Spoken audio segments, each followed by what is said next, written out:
Jejak perjalanan Presiden Republik Indonesia dari masa ke masa mencerminkan perubahan politik dan dinamika demokrasi di Indonesia. Setiap presiden membawa gaya kepemimpinan dan afiliasi politik yang berbeda-beda, baik yang memiliki partai politik sendiri maupun tidak.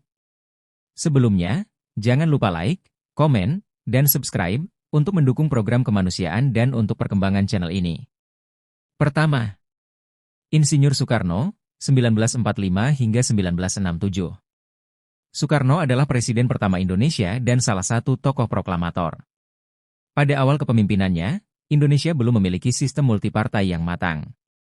Meski tidak memiliki partai politik resmi, Soekarno sangat dekat dengan Partai Nasional Indonesia, PNI, yang memiliki ideologi nasionalisme. Di bawah kepemimpinan Soekarno, Indonesia menganut demokrasi terpimpin, di mana Soekarno berperan besar dalam menentukan arah kebijakan negara dengan mengonsolidasikan kekuatan nasionalis, agama, dan komunis. Namun, akhirnya kekuasaannya tergeser melalui peristiwa gerakan 30 September dan naiknya kekuatan militer. Kedua, Soeharto, 1967 hingga 1998. Soeharto naik sebagai presiden kedua setelah turunnya Soekarno. Ia mendirikan Orde Baru yang sangat mengutamakan stabilitas politik dan ekonomi dengan kontrol yang ketat terhadap kehidupan politik. Meski tidak mendirikan partai sendiri, Soeharto sangat berafiliasi dengan golongan karya, Golkar, sebuah organisasi politik yang bukan partai pada awalnya namun memainkan peran seperti partai dominan di bawah Orde Baru.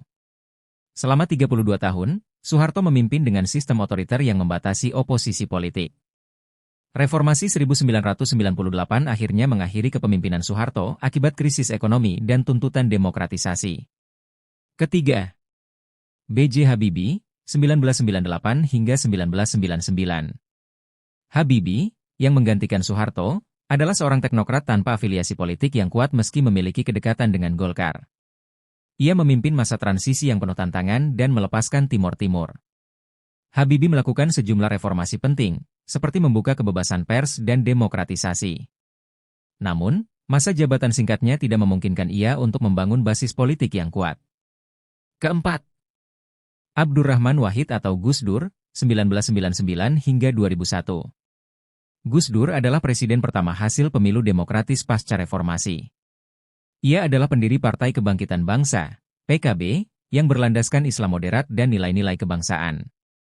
Kepemimpinan Gus Dur dikenal kontroversial namun visioner, dengan upaya mendorong pluralisme dan mengurangi dominasi militer dalam politik. Sayangnya, ketidakstabilan politik membuatnya harus lengser. Kelima, Megawati Soekarno Putri, 2001 hingga 2004. Megawati adalah presiden perempuan pertama Indonesia dan Putri Soekarno. Ia adalah pendiri Partai Demokrasi Indonesia Perjuangan, PDIP. Meski tidak mencolok, kepemimpinan Megawati berfokus pada stabilitas dan memperbaiki ekonomi yang masih terdampak krisis. Keenam, Susilo Bambang Yudhoyono atau SBY, 2004 hingga 2014. SBY adalah presiden pertama yang terpilih melalui pemilu langsung. Ia mendirikan Partai Demokrat sebagai wadah politiknya. Kepemimpinannya dikenal stabil dengan fokus pada pertumbuhan ekonomi, reformasi birokrasi, dan menjaga keseimbangan politik. Ketujuh, Joko Widodo atau Jokowi, 2014 hingga 2024. Jokowi adalah presiden pertama dari kalangan sipil yang tidak berasal dari elit politik atau militer. Ia didukung oleh PDIP, partai yang didirikan Megawati. Jokowi dikenal fokus pada pembangunan infrastruktur dan reformasi sosial ekonomi dengan pendekatan populis, meski tantangan politik sering datang dari oposisi dan dinamika koalisi besar di parlemen.